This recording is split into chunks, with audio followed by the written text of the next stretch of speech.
Fala pessoal, eu sou Marco Aurélio. Se você está chegando agora, já se inscreve no canal e ativa o sino, porque essa playlist de PO foi feita para te dar base de verdade. Base de quem entende de sistemas, não de quem fica copiando código. No vídeo anterior, nós falamos de abstração. Falamos sobre como identificar o que realmente importa no negócio e transformar isso em classes que fazem sentido no mundo real. Esse passo ele é essencial porque sem abstração não existe PO bem feita. Antes de falar de encapsulamento, é importante entender o que é o estado do objeto. O estado do objeto é simplesmente como o objeto está por dentro, naquele exato momento. É um conjunto de valores que ele guarda. Em uma conta bancária, por exemplo, o estado inclui saldo, número de conta, e quem é o cliente, por exemplo. Quando esses valores podem ser alterados livremente, o sistema pode entrar em estados impossíveis. O que seriam estados impossíveis? Um exemplo seria um saldo negativo sem saque. Dados inválidos, regras quebradas. Esse tipo de problema que aparece em produção e ninguém entende de onde veio. O encapsulamento é o princípio que faz o objeto proteger o próprio estado. O estado que nós falamos agora há pouco. Em vez de qualquer parte do sistema mexer nos dados livremente, o objeto oferece ações claras para mudar o seu estado. Essas ações representam comportamentos do mundo real, como depositar, sacar, pagar. Agora, um ponto importante é, encapsulamento não é getter e setter para tudo que você vê na classe. Ele não é burocracia e não é um detalhe de linguagem do Java, por exemplo. Toda linguagem vai possuir questões de encapsulamento. Encapsulamento ele é conceito. Você escolhe aplicar ou não, mas é por sua conta e risco. O jeito errado de implementar o encapsulamento, certo? Basicamente, o conceito seria de deixar o estado do objeto exposto. Então, se vocês lembram, no vídeo passado sobre abstração, nós tínhamos uma classe chamada Sistema Financeiro que ela tinha problemas de modelagem, certo? Vamos usar essa mesma classe com os mesmos problemas para exemplificar o jeito errado de fazer o encapsulamento. Então, o primeiro ponto que vocês devem observar é todos os atributos estão públicos. Será que faria sentido isso? Vamos pegar um exemplo bem gritante aqui.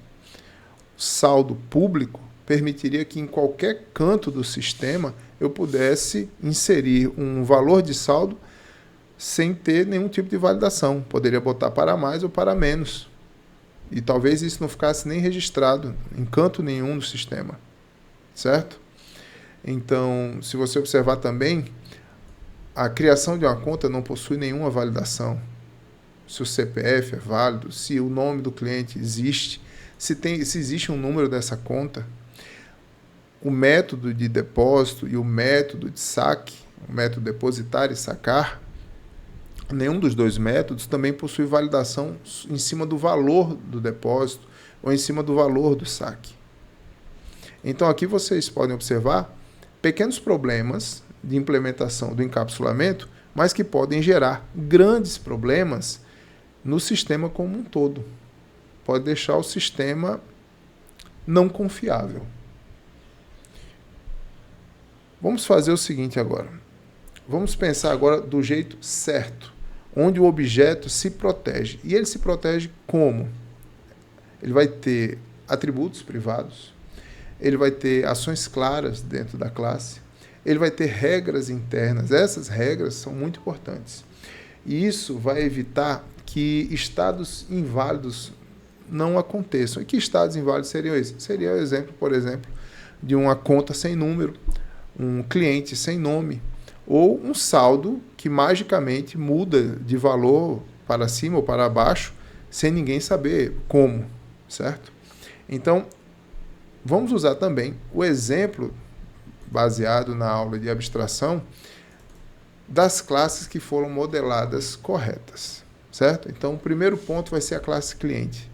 Se você olhar aqui, você já tem CPF e nome colocados como private. Então, significa que nenhuma parte do sistema consegue acessar diretamente o atributo nome ou atributo CPF da classe cliente. Quando você vai criar, instanciar um cliente, ele precisa de nome e CPF. E se por acaso você informar em branco, ele vai validar e vai fazer a crítica. Nome é obrigatório. Se você informar um CPF inválido, ele também vai validar, vai reclamar, e essas duas validações vão impedir que você crie esse objeto cliente. Um outro ponto interessante é que você tem métodos específicos para retornar o CPF e o nome do cliente quando você precisar dessa informação. Na conta bancária, nós também vamos ter melhorias. Então, também temos os atributos, não mais públicos, mas sim privados, certo? Tanto número, saldo e cliente. E para você criar uma conta bancária, ele também vai fazer alguma validação. Como, por exemplo, o número da conta não pode estar em branco. Tem que ser um número válido. Como nós vimos aqui em cima que o atributo saldo, ele não pode mais ser acessado diretamente, a única forma para você alterar o saldo são através desses dois métodos, depositar e sacar. Veja que no depositar, ele já faz uma primeira validação. O valor do depósito é maior do que zero, porque se não for, não tem como fazer. Não faz sentido você depositar -1. Não faz sentido você depositar 0. No método sacar, nós temos um pouco mais de validações. Então, nós temos, primeiramente, se o valor do saque é maior do que 0, porque ninguém vai sacar 0 e ninguém vai sacar um valor negativo. E, principalmente, se o valor do saque, caso o valor do saque seja maior do que o saldo, ele também não vai deixar, ele vai dizer que é saldo insuficiente. Ok? E para você recuperar dados do saldo, por exemplo, você tem método específico para isso, para que você não acesse diretamente o atributo saldo. Essas maneiras, essas técnicas, o princípio do encapsulamento bem aplicado, ele faz isso, ele protege o estado do objeto. Ok? Então, é muito importante que você tenha essa regra de ouro. Se você não controla como o estado muda, você não controla o sistema. Vamos fazer um checklist antes de criar uma classe, no que se refere ao encapsulamento, ao princípio do encapsulamento. O que não pode ser alterado livremente? Aquilo que não pode ser alterado livremente precisa estar protegido. Quem deve validar isso? Deve existir um método específico para fazer a validação de uma determinada informação. O CPF é válido? O saldo é maior do que 0 para que possa ser efetuado um saque? Qual objeto é responsável? E existe estado impossível para esse objeto? Como, por exemplo, você pode criar uma conta sem número? Você pode criar um cliente sem CPF?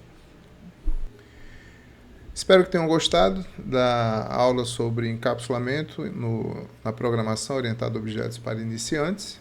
E se gostaram, fiquem à vontade para curtir, comentar e compartilhar o vídeo. Isso ajuda bastante o canal, tá bom? No próximo vídeo nós vamos trabalhar o pilar da herança.